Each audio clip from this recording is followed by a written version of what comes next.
Yeah. Then, but you said that the movie is based on a 27-year-old single mother who yes, gets into a relationship exactly, with an older with man. an Where older is it man. set? Which community is it set in? Well, this film is set in some village called Katungulu in Kasese. Okay. And don't forget, Christo, that Kasese is one of the red zones for gender-based violence, Okay. including others in the north like Amuru and the others that people, choose not to look at. So I decided to go and shoot my film there. Okay. You get it. Of course, partly because of the locations. The locations are astounding. They're killer. They're the best. It's like the finest place I've ever been to. And remember, Kasese or Katungulu is just around downtown, facing Queen Elizabeth National Park. Have you been to Queen Elizabeth? Yes, I have. Did you go to Katungulu, the village? I don't know if I did. I think you did. Possibly, Katungulu but is without knowing it. It's where Lake Katwe is. Did you go to Lake Katwe? No. It's a very hot place. It's so hot. It's You'd hot. come back with patches in your face. Okay. All right, so you decided to go there and just film in the community. So it was really authentic. Exactly. It's original. It's Okay. original, yes. So I picked up a few actors here, professional. Okay. Spoke to them, sat with them. They're like, okay, that's a very brilliant idea. Like, so what's on the table? So we met 1 day, 2 days. We kept meeting, taking them through their roles and what they should be. Because most of them act on Power Magic and other TV stations. They act series. So you have to kind of break down that, urban kind of feel, because they have to Go zero into down that- and blend The in rural setting. to look like the rural setting. You get it? So basically, things, one thing led to another. Then we jumped onto a van, we moved, I got a place where to stay. But Kasese is like a tourism destination. So you can imagine how much money you can spend on lodging and feeding. You get it? Yes. But I always have my way around because I'm a hands-on chap. You get it? Yeah, so we got a place where to crash. So you figured it out, you found somewhere to stay. Exactly. How long did the shooting take? The shoot took around 3 weeks. Yes, 3 weeks, because the first 2-3 days you're trying to turn the camera into the places. If you have to fit the character versus the background. You get it? Yes. Yeah, so it took 3 weeks, and after 3 weeks we wrapped and came back to Kampala. And then post-production, of Yes, course. and another thing is that the people were very kind. Yeah, the people were kind. Did you use any people from Yes, the community? yes, I had to. I used around 3 characters from Kampala. They're very good. Okay, the actors you came Yeah, with. very nice people, very talented people. Yeah. Can you tell us which actors? No, Can you tell us? you want me to tell you? Because today, I believe you have a screening of it. So we can't be at the private screening. some of the actors that I used were Agaba Joan. She's a human resource as well as an actress. A very brilliant one, by the way. Yeah, world class. Rishabiro. You know Rishabiro? Raymond. Yeah, he was also part of the gang. Then Debbie Bakuseka. Okay. Yeah, she's a very good one. So that was a very brilliant team. How do you Yeah. feel about the film About now the that it's film? done? I feel sort of accomplished here and there. Yeah, it's a feeling of accomplishment. And what do you want to achieve with this movie? With this movie, first of all, Christo, I'll be honest to you, I want to. One of the reasons why I shot that film and not any other is because I felt as a growing man. You see, I have daughters. I've been blessed by daughters. Yeah. So when you grow up around girls, you can't imagine. Some things are just unimaginable. For example, in these COVID times, there's so many numbers of child marriages, numbers of rape, incest. victims of violence, terrible. incest. Now, if you really, really want to feel that pain that you don't seem to see, turn your eyes and look at your kids and tell me if you would want that to happen to your child. To them. And okay, just go even a stretch more. If it happened, what would you do? I think it floors Exactly. most people. It will kill you. You get it? So upon that background and my experience, my past, that's what drove me to shoot that film. Okay. You get Stain. it? For me, exactly, Stain. All right. Just well, the way it is. So hopefully we can see it. Stain stands for, a stain is a mark that Yes. almost doesn't move unless you use bleach Yeah. or you use jig, Yes, you get it. something, So, yeah. so the whole film is, Okay. yeah, I'm looking at GBV and all other social injustices as a stain in society. Yeah. Yeah, actually. So one of the reasons why I showed that film, I'm hoping that when people watch it, it will change mindsets, it will alter perceptions, it will wash away prejudices people have on the other. You get, if you're a man out there and you think, you get it. Yeah. Yeah, and you know we always have a backlash on. You see, this is like a patriarchal kind of society that we live in. You get it.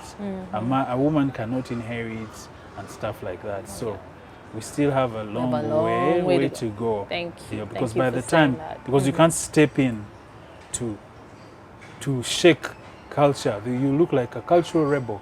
You get it. So this is a filmmaker's way, an artist's way of trying to speak to volumes of people.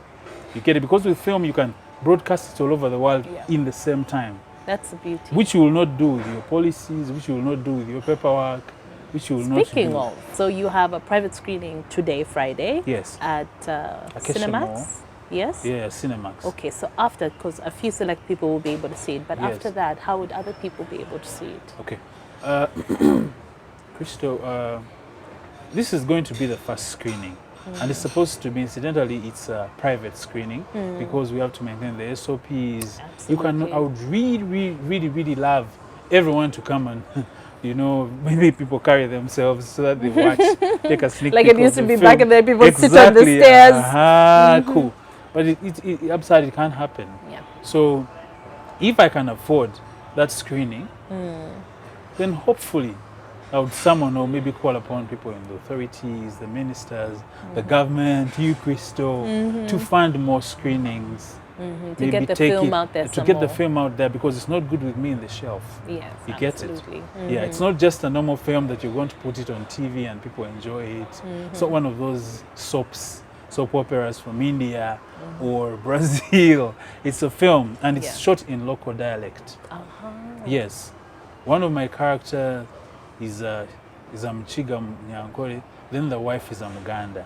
You get it? So I kind of have this mingle of tribes because the location at Lake Katwe kind of attracts people from different walks of life. So that is one of the reasons I had to tweak the characters to deliver it in the local language. And that way when you watch it, it's easily acceptable because film is about make-believe. Yes. You get it, Crystal? So if you cannot create believability, then naturally you're not going to touch lives. Okay, well, we hope we'll be able to see it somewhere, possibly even online eventually, because that's also another way people are really trying to reach, you know, people with content. COVID, how has COVID been for you? Well, COVID was harsh, especially for us creatives. You're not supposed to go. We go where masses are. So you see that was cut short. Yeah. But it didn't really affect me only. It affected children, like my daughters, you get it. You have to stay indoor. School has been cut short. And if you have kids who really love school, you know what they love about school? They love their friends. Their friends. And break time. Yeah. That's the truth. Yeah, so imagine every morning your daughter waking up to have breakfast with you. It will be fun the first week. Second week, after the third week, they'll go like, oh. We are so tired of these exactly. people. Then next thing, she's on your phone. She wants to speak to all her friends. So it's been harsh.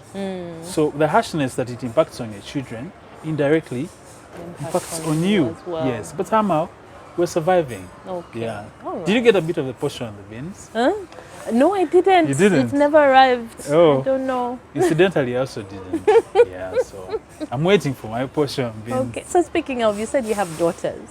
Yeah. You first had your little girl, Haley. Yeah. Okay. How many daughters do you have now? I have two. You have two girls. Okay. Yeah. And you said family. Yes. And I asked you, what have you been up to? You said family. So you got married? No, I'm not married yet. Okay. Okay. Are you in a serious relationship? Yeah. Are we on our way? To marry. Hoping to? Hoping to marry. Yeah. Okay. How is fatherhood for you? Because you've mentioned your daughters quite a bit. It's interesting. You see, with these things, when you have a child, things change. Things really change. You get it? It doesn't matter who you think you are. Yeah, it kind of has an impact on you. for me, it doesn't only come as a responsibility. It comes as like a token of, like you see, like have you ever had like a bulk of joy in your chest? But sometimes you can't express it because there are no words. You can't keep telling someone, I love you, I love you, I love you. It gets washed out, you get it. So for me, it's a beautiful experience. Yeah, I can't trade it. What kind of father are you? Are you strict? Do they get away with everything with you? Well, in these kind of times, you can't let them get away. Because what happens if you're away? Yeah, you kind of, you're nice to them because you need to show them that people love. You're supposed to be nice to people. You're supposed to be good. You're supposed to enjoy life. But at a certain time, you have to be serious. You can't go at school and start playing around. Yeah. You get it? Because it will affect you in the future. In the long run, yes. Then they won't put food on your table every day. You must learn that when you work hard, there are benefits. You get Your dad is not going to take care of them forever? Exactly, that's the point. That's the harsh reality. Yes. Yes. However nice you want to be, sometimes you have to show them the reality. Yeah. And life is out there and it Yes, bites. it's harsh, yes. So you've mentioned your agency, you've mentioned your passion for film. Have you been acting as well? Yeah. I was acting in a series on Power Magic called Mistakes. Yeah, directed by Melinda Richards. Yeah, but after that, it actually wound up for me. So I decided to turn the gun. Is it something that you're passionate about? Acting? I've acted on stage before, so it's one of those things. So if you have an acting gig, just please raise me. Okay. Yeah, but usually to take on a role, I must first peruse through the script, see where the plot is heading. Is it a beautiful script? Is the story worthwhile? Yes. Okay. Yes. So for someone who's like interested in your movie, in staying, or just to see what you're all about, how do we get in touch with you? How are you on social media? Yeah, on social media. Where? What handle? Morris Mugisha. But Morris is spelled different though. M-O-R-R-I-S. See, it's exactly, different. Yes, it is. Morris Mugisha Facebook. We always have updates on that. Then more ideas. My company still on Facebook and Instagram. Yeah. Okay, so Yes. Facebook and Instagram. Exactly. Are you on Twitter as well? No, I don't tweet much.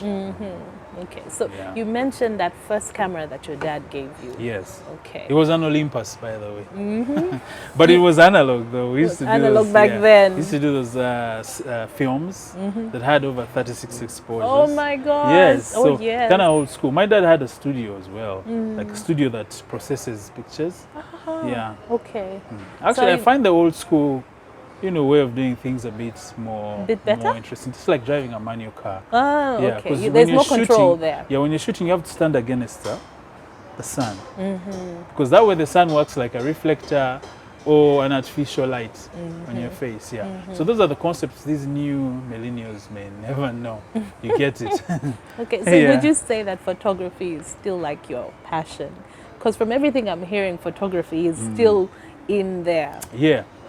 It's within me. My So dad. do you ever go out like into nature? You do it with your dad? Do you My go out dad. and shoot My together? dad is a photographer. He Yeah. is a photographer. Yes, he is. It never dies out. That's how I picked up. While kids were playing with toys, trailers, and bicycles, I was playing with cameras as a child. Yeah. And I'm truly thankful, Okay. Yeah. So photography is deep within. Yeah, so he's Yeah. kind of passed on Yes. his legacy. And to remember, you. you see, film is photography. That's why they say the best film, best DOP, director of photography, who is a cameraman on video, is one who has had experience in photography, still photography. Because that way you look at images, you look at the role of film as a particular image. You get it? So you produce the best. Okay. Yes. Okay. Well, Morris, thank you so much for joining It was me a on pleasure. the show. Oh my goodness, you've been busy, I have to say, and I Yeah. hope I can see Staying. You will. Not just at the premiere, at the screening, but Yes. hopefully even in other places. What other projects have you worked on? Because you said you've also done some other small. I did a short short film films. called Fear Knows My Name. It's a 16 minutes film. Okay. It was done by some guy called Boomba, a very brilliant actor. This story is about a young man struggling with family Okay. You get it? But he's an urban guy And with then- a briefcase. The film starts off with a guy running in a briefcase, bargaining through shrubs and marshes. You get it? He's running. But this guy worked with the wrong guys. You get it? So they come and pick up his family. So this time it's him running. You get it? So as he runs, he locks himself in some makeshift building deep in the forest. Then he breaks the locks and, you know, flashes the key and locks the windows. So the characters that keep chasing him, we never show them. They're just guttural, unimaginable faces. You get it? That haunt him. So this film is a representation of all the fears that mankind has to face. You get it? Because at the end of the day, he breaks through the door and what, but he faces his fears. He has to face his fears. Exactly, first. yeah. He has to face his fears. So that's the, you know, Okay, the Fear relevance Knows of My the Name. film. Yes, exactly. Okay. Yeah. Well, thank you again for joining me on the You're show. most welcome. Thank you for hosting been a me. Thank pleasure. you for having me. Pleasure's not mine. Yeah.